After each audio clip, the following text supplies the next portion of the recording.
Programme को पेश करने में ताउन कर रहे हैं Shri ultra red oxide, Bharat का एकमात्र जंग रोधक सीमेंट।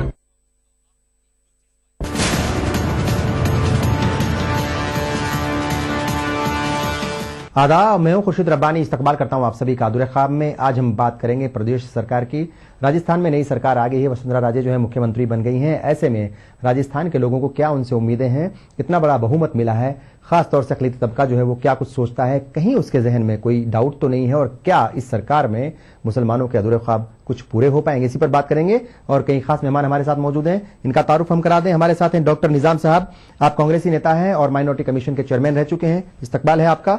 और इनके अलावा हमारे साथ हैं नारायण बारिड जी, आप राजनीतिक विश्लेषक हैं, साथ ही वरिष्ठ पत्रकार भी हैं, आपका भी इस्तकबाल है। और इनके अलावा हैं अब्दुल सगीर साहब, आप पूर्व विधायक हैं और भारतीय जनता पार्टी से आपका ताल्लुक है, आपका भी इस्तकबाल करते हैं।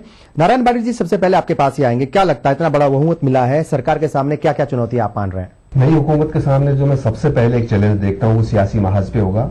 क्योंकि अभी इंतखाबात होने हैं पार्लियामेंट के, ऐवान जहरी के, उनको वही कारकर्दगी का मुजाहिरा करना पड़ेगा जो उन्होंने असेंबली इंतखाबात में की है। और इस बार अक़लियत ने बहुत ज्यादा पोलिंग की है, तो आगे जाकर के जो इक्तिसादी और समाजी महाज पे भी उनको बहुत एक बैलेंस बनाना पड़ेगा अक्सरियत और अक़लियत में।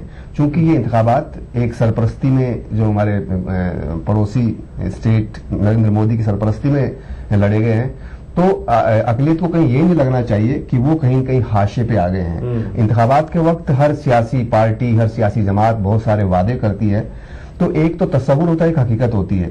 तो क्या हकीकत आप बना पाएंगे उसको? और आपकी खुद की जमात पे इतना प्रेशर रहेगा, बहुत सारी कुव्वतें सियासी आपके अंदर और बाहर होगी, उनके बीच में भी आपको एक तवाज़ुन बनाना पड़ेगा।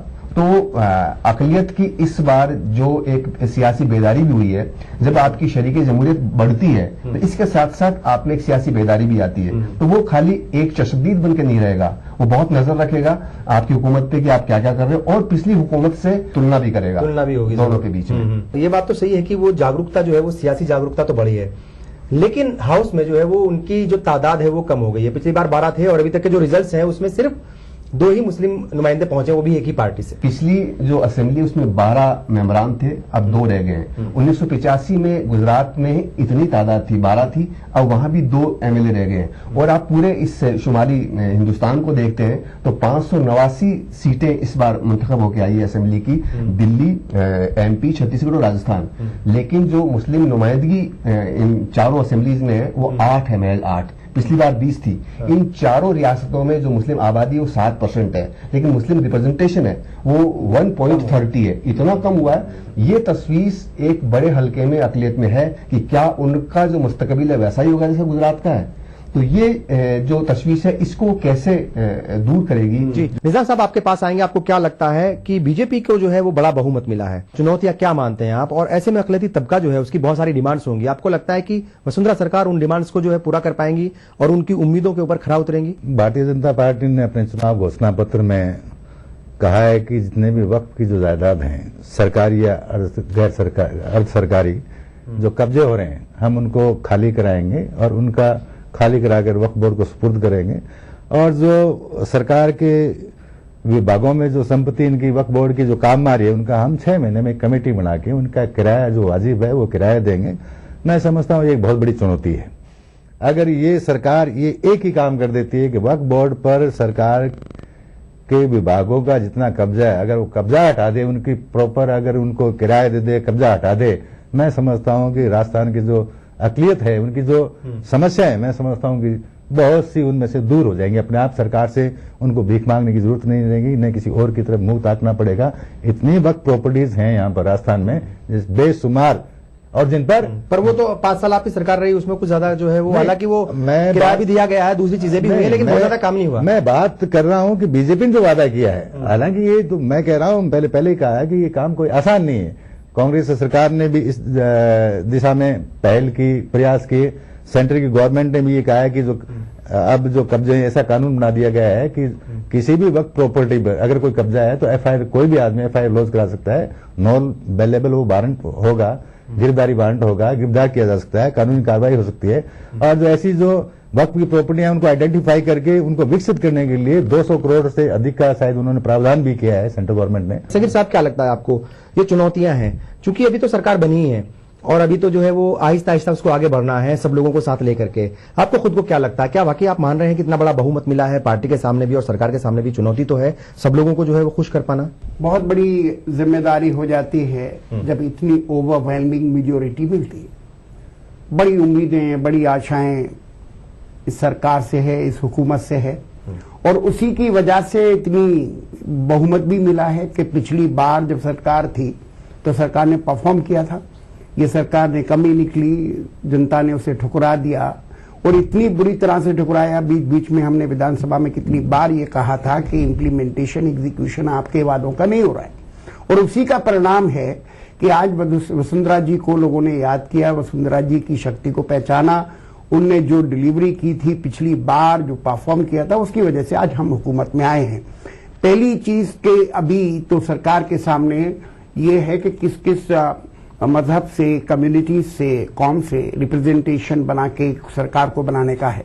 162 विधायक हैं, एक और आने की उम्मीद है, और हुकूमत बनने के बाद हम बिल्कुल साफ नीयत से जो बात हमने वादे किए हैं, जो हमने अपने इलेक्शन मैनिफेस्टो में, उसमें हम खड़े उतरने की पूरी कोशिश करेंगे। इलेक्शन मैनिफेस्टो एक तरह से पवित्र डॉक्यूमेंट होता है, ये एक कॉन्ट्रैक्ट होता है between the people and those who govern. तो उस पर हमको बड़ी साफ गोई से, बड़ी ईमानदारी से अमल करने का पूरा काम है, और हमको पूरी तरह से ये करके दिखाना होगा। बिल्कुल, ये कहीं ना कहीं ये चुनौती आपके सामने है। और अधूरे ख्वाब में आज हम यही बात कर रहे हैं कि वसुंधरा सरकार के सामने जो है किस तरह की चुनौतियां हैं और अकलियती तबका वो अपने आप को कहां पा रहा है, क्या उसके अधूरे ख्वाब जो है वो इस सरकार में पूरे हो पाएंगे। ब्रेक लेंगे, बहुत जल्द हाजिर होंगे।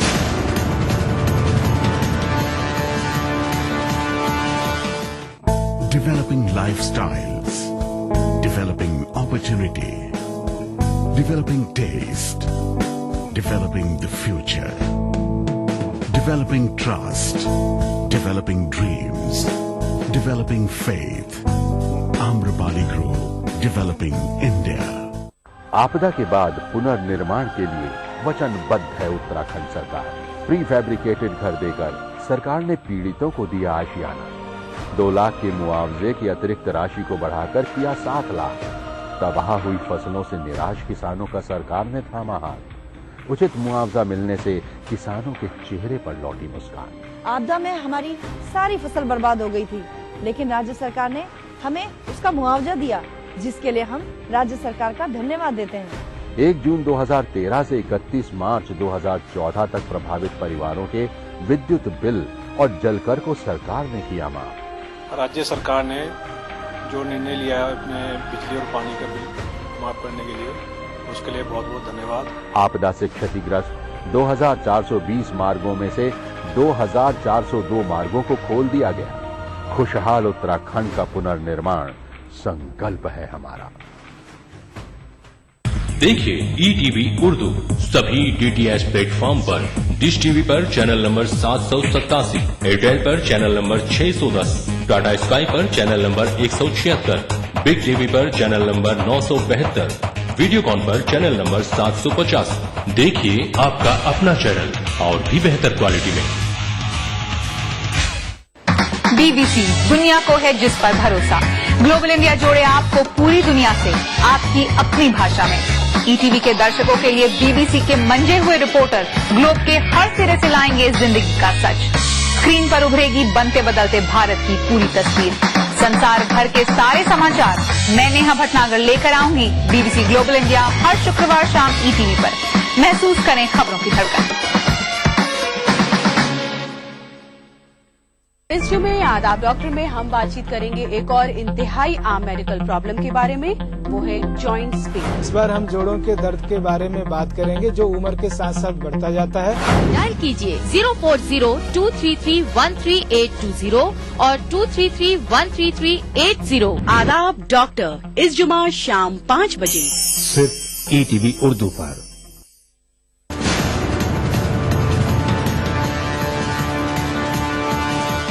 ब्रेक के बाद एक बार फिर आप सभी का इस्तकबाल है। आप देख रहे हैं अधूरे ख्वाब और आज हम बात करें नई सरकार नई चुनौतियां, किस तरह की चुनौतियां हैं उसके सामने और ऐसे में सूबे का अक़लियती तबका अपने आप को क्या, कहीं ऐसा तो नहीं है कि उसको ऐसा लग रहा हो कि कहीं अनकंफर्ट हो वो, और किस तरह की उसके सामने जो है वो उसके ख्वाब भी हैं हुकूमत से, किस तरह की उसकी डिमांड्स भी हैं, इस पर भी हम बात करेंगे। नारायण बारिश साहब, आपको क्या लगता है कि आपने भी इस बात का जिक्र किया है कि जो नुमाइंदगी है वो हाउस में, असेंबली में जो है वो लगातार कम हो रही है। अगर हम बात करें पार्लियामेंट की, वहां पर भी इस बार 28 ही हैं जो है लोकसभा में, और राज्यसभा में 25 हैं। तो ये जो नुमाइंदगी है लगातार कम हो रही है। जब किसी तबके की नुमाइंदगी कम होती है तो आपको लगता है कि ये डर पैदा हो जाता है कि उस कौम की आवाज जो है, उसके जो मुद्दे हैं, उसके जो इश्यूज हैं असल, उनको उतनी आवाज जो है उतने बलपूर्वक या उतनी ताकत से वो आवाज उनको नहीं मिल पाती और फिर उनके इश्यूज जो है वो कहीं ना कहीं धरे रह जाते हैं। देखिए, कोई मुल्क और माशरा तब मुस्तकम होता है, तब मजबूत होता है जब उसमें शरीके जमहूरियत सब तबकों की हो। और ये हमारे लिए बहुत तशवीश की बात है कि मध्य प्रदेश में 230 असेंबली के मेंबरान हैं, लेकिन सगीर साहब की पार्टी ने एक को भी टिकट नहीं दी, एक को टिकट दिया, एक बीजेपी ने एक एमपी में टिकट दिया और एक जो है छत्तीसगढ़ में, छत्तीसगढ़ में नहीं दिया, लेकिन दिल्ली में भी एक को दिया था। 7% आबादी है मध्य प्रदेश में, आपने एक आदमी को टिकट दिया। ऐसे गुजरात में आपने एक को भी नहीं दिया। तो अगर आप एक बड़े हिस्से को रिजेक्ट करते हो, उसको अपना सियासी निजाम का हिस्सा नहीं मानते हो, तो थोड़ा उनमें एक बेचैनी की कैफियत बनती है। क्योंकि वो शुरुआत तो दोनों तरफ से करनी पड़ेगी, एक तरफ कम्युनिटी को भी आगे आना पड़ेगा और कहीं ना कहीं जो पार्टीज हैं उनको भी थोड़ा सा दिखाना पड़ेगा, बड़ा दिल दिखाना पड़ेगा। और नंबर 2, जो माइनॉरिटी का रिप्रेजेंटेशन है वो हमारी सर्विसेज में बढ़ना चाहिए। जो ऑल इंडिया सर्विसेज है उसमें 989 के आसपास लोग आते हैं, उसमें महज 3% आते हैं। ये भी एक तशवीश है। और हाँ, कम्युनिटी के लेवल पे होना चाहिए कि आप सोचिए कि जम्मू कश्मीर से लड़कियां और लड़के सिविल सर्विस में आ रहे हैं, अपने दम पे आ रहे हैं, किसी हुकूमत की मेहरबानी से नहीं आ रहे हैं। 2011 में एक लड़की ओवेसा इकबाल, वो जो इतना दुश्वार खित्ता है लेह, वहां से चुन के आई है। और उसके बाद एक और लड़की आई है जो कुपवाड़ा से आई है, वो वादी से पहली लड़की है जो IAS में आई है। कितनी 200 लड़कियां कश्मीर की कोटा में पढ़ रही है। तो कम्युनिटी को अपने लेवल पे करना पड़ेगा। और मुझे ताजुब होता है किसी सियासी पार्टी ने उस तरह की पहल नहीं की है। आप सीकर में देखिए 20-22 हजार अकलियत की लड़कियां रोज स्कूलों में, कॉलेज में जा रही है, उनको जदीद तालीम मिल रही है, वो आर्किटेक्ट बन रही है, लॉयर बन रही है। और वहां के लोगों ने सच्चर कमेटी का इंतजार नहीं किया, हुकूमत को गाली नहीं दी, खुद से शुरुआत की। उन लोगों ने खुद से शुरुआत की। ये इसके लिए सियासी पार्टियों को, दोनों पार्टियों को आगे आना चाहिए और इन लोगों को इस बात के लिए कासिर करना चाहिए, कायल करना चाहिए कि वो अपने जो तालीम है उसको बढ़ाए। और तालीम नहीं होगी तो आप तरक्की नहीं कर सकते। बिल्कुल। तो आपको सियासी महाज पे और समाजी महाज दोनों पे आपको काम करना पड़ेगा। निजाम साहब, आपको लगता है कहीं डर है इस बार आपके मन में कि भाई आपकी पार्टी का एक भी मुस्लिम नुमाइंदा जो है वो असेंबली में नहीं पहुंचा है अभी तक? हो सकता है कि एक रिजल्ट आना बाकी है, उसमें क्या होगा। लेकिन आपको लगता है कि 2 विधायक हैं असेंबली में मुस्लिम और वो एक ही विचारधारा से, एक ही पार्टी से है। आपको लगता है कि कहीं नाइंसाफी होने का कहीं खतरा तो नहीं है आपको? मैं सोच रहा हूं कि प्रजातंत्र में और राजस्थान की प्रजातंत्र के इतिहास में ऐसा पहली बार हुआ। और इसमें मैं समझता हूं कि सांप्रदायिक जो सौहार्द है उसको कहीं न कहीं ठेस पहुंची है। और जो ये नुमाइंदगी जो कम हुई है, इससे मुस्लिम भी अपने आप सहमा हुआ सा नजर आ रहा है। और ये एक बहुत खतरनाक चीज है। जैसा कि यूपी की बात, MP की बात कर रहे थे, छत्तीसगढ़ की बात करते, राजस्थान में भी ऐसा हो गया, पूरे देश में ऐसा हो जाएगा तो इस ये जो कौम है इसकी नुमाइंदगी खत्म हो जाएगी धीरे धीरे। तो इसका मतलब क्या हुआ कि जो पोलराइजेशन है, जो दूसरे वोटों का पोलराइजेशन है वो हुआ है, पोलराइजेशन हुआ है। और मुस्लिम को आज की तारीख में जो मुस्लिम है उसको दूसरी जातियां मैं समझता हूं वोट देना ही नहीं चाहती। सगीर साहब, चूंकि पिछली बार जो है आप 2 तो पार्टी से थे, बीजेपी से और 10 कांग्रेस से थे, तो आवाज हम देखते थे कहीं ना कहीं, ठीक है, बहुत सारी शिकायतें थी लोगों को कांग्रेस वालों से खासतौर से कि भाई वो आवाज नहीं उठाते। गोपालगढ़, सूरवाल जैसे इशू के ऊपर जो है वो सब लोग एक जगह नहीं आए, ये शिकायतें थी।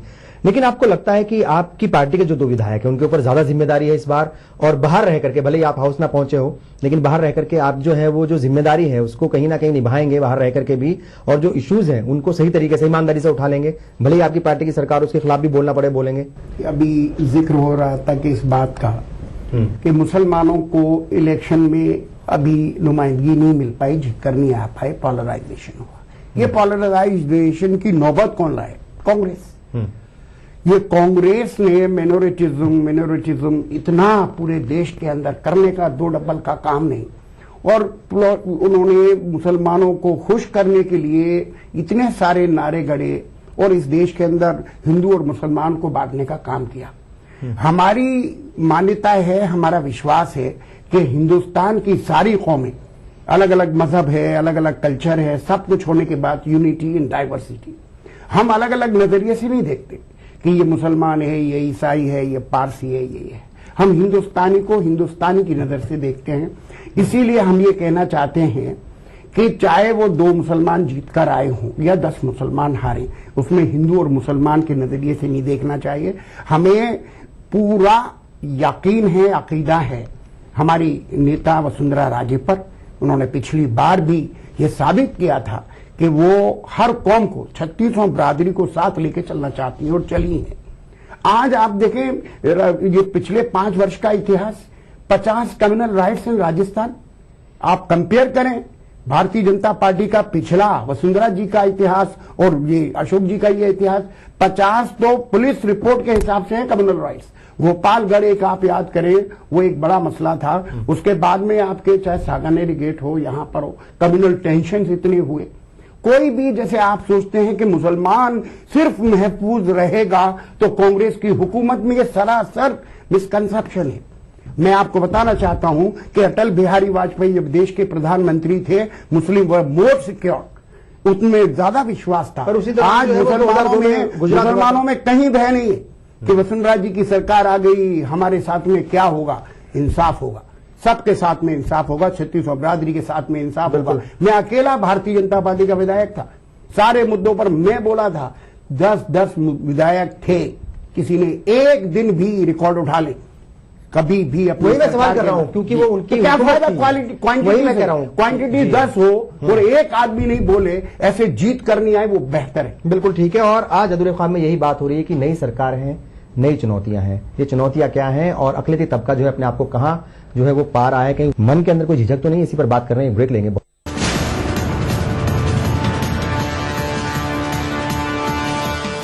क्या आप अपने चेहरे पर कील मुहासों के दाग, धब्बों, झाइयों से परेशान हैं? तो इनसे छुटकारा पाने का एकमात्र समाधान मेलाज स्किन क्रीम, एली फार्मास्यूटिकल्स द्वारा निर्मित।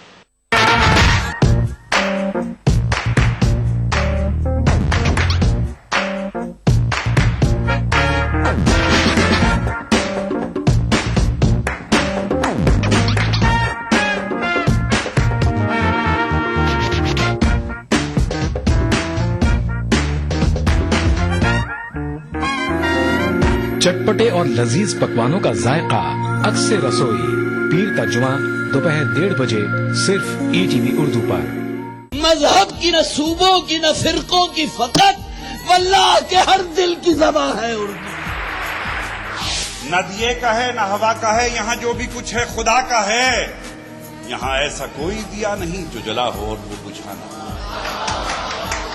सुना है रब्त है उसको खराब हालों से, तो अपने आप को बर्बाद करके देख। बहुत अच्छा है, वाह वाह।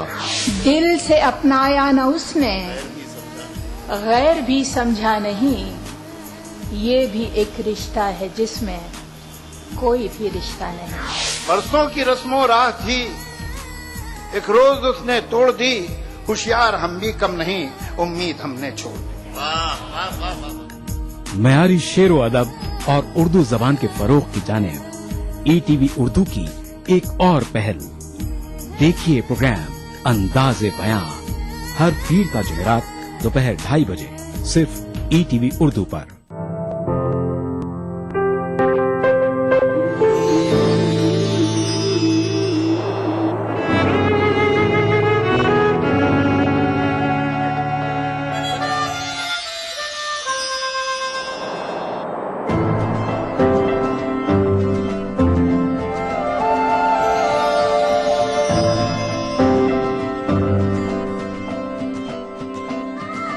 नए एहसासों से जुड़े नए रिश्ते बिखेरेंगे रंग।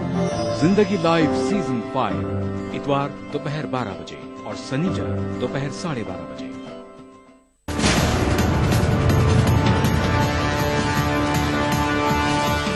ब्रेक के बाद एक बार फिर आप सभी का इस्तकबाल है। आप देख रहे हैं अधूरे ख्वाब और आज हम बात करें नई सरकार और नई चुनौतियों की।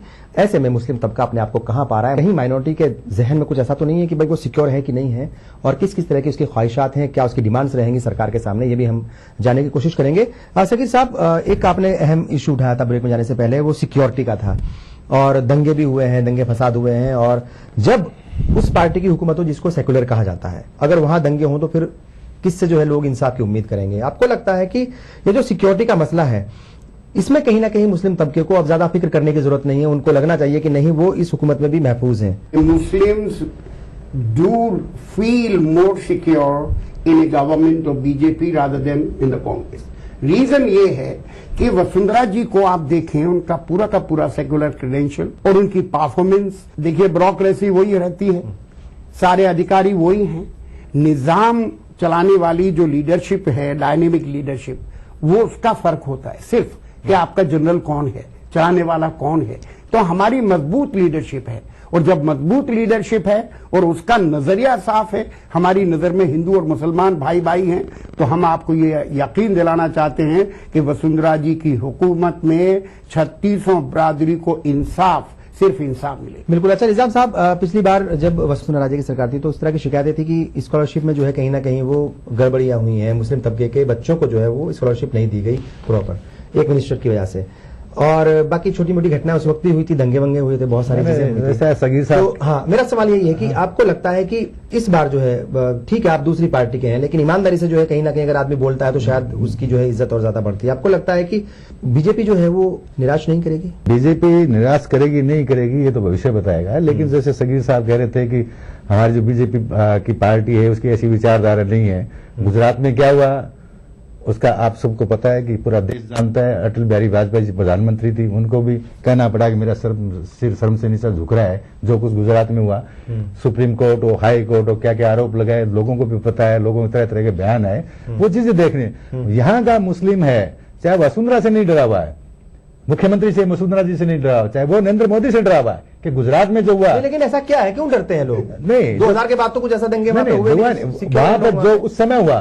अब लोग क्या है कि अब पोलराइजेशन जो हो रहा है वो नरेंद्र मोदी पता नहीं क्या करेगा, जैसे कोई मुसलमानों को इस देश से निकाल देगा। लोग इस पर वो तो ऐसी बात कही नहीं उन्होंने, अपने जो बयान आते हैं उनके बयान है उसमें उन्होंने कही नहीं, लेकिन उनका एक किसी आदमी का करैक्टर होता है, उसमें लोग जानते हैं, उसको देखते हैं कि आदमी किस करैक्टर का है, कैसा है, तो वो तो कुछ भी नहीं करे।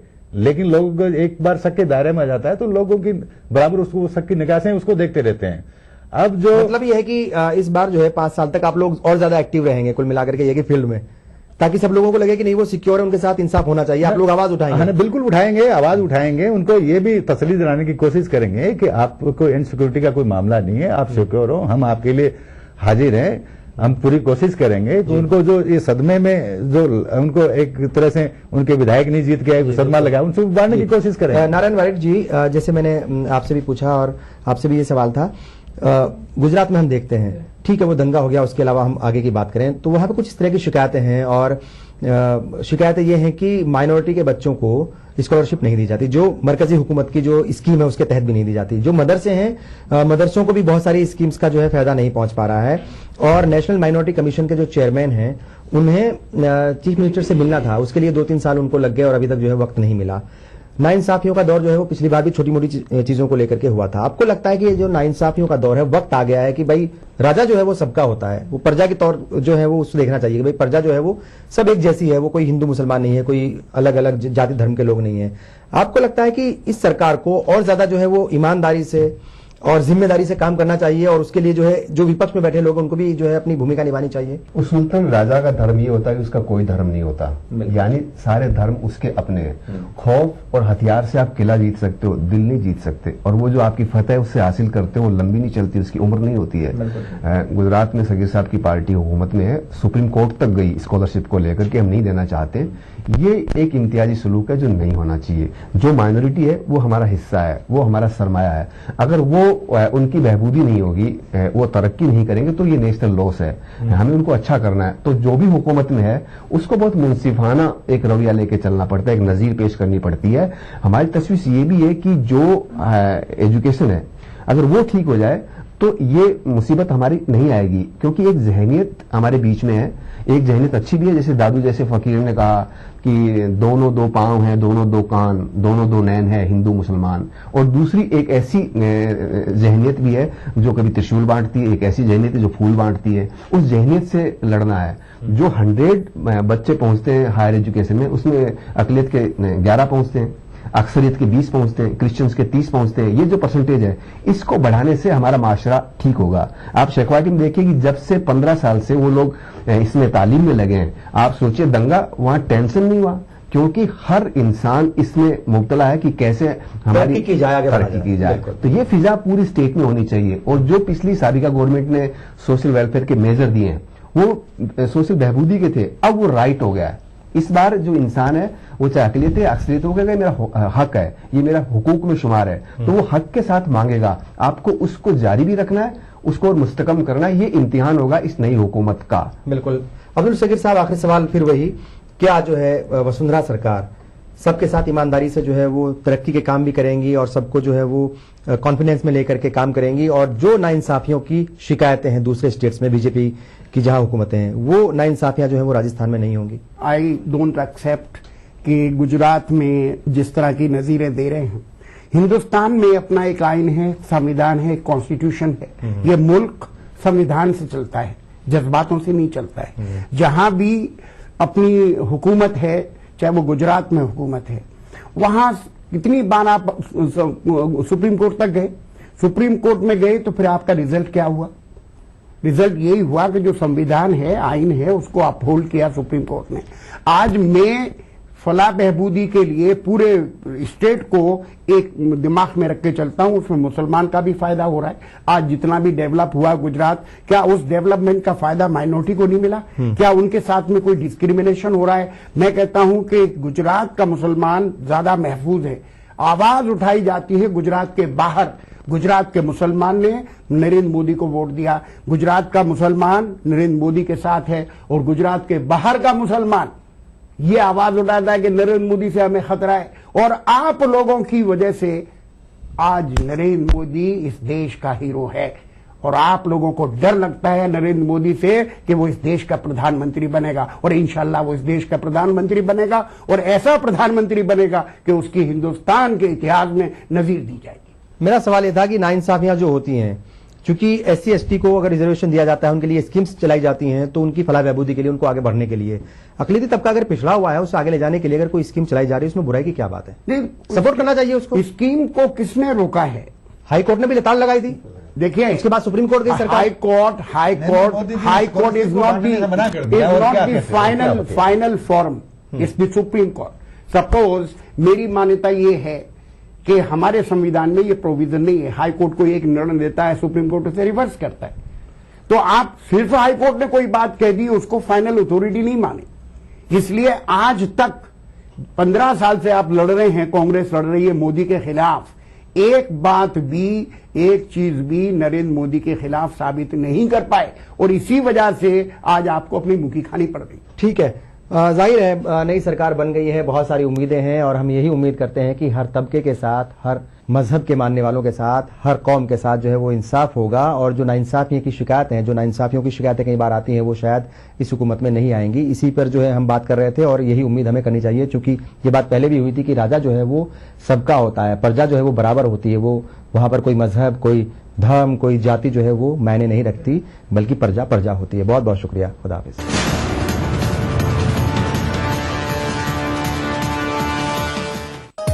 इस प्रोग्राम को पेश करने में ताउन किया Shri ultra red oxide, Bharat का एकमात्र जंग रोधक सीमेंट।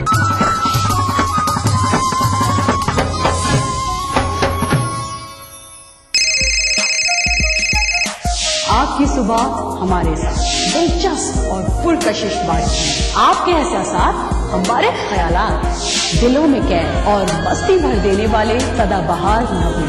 आजा तुझको पुकारे मेरे गीत रे, मेरे गीत रे, ओ मेरे मितवा। आपकी दिल की आवाज दिल से दिल तक।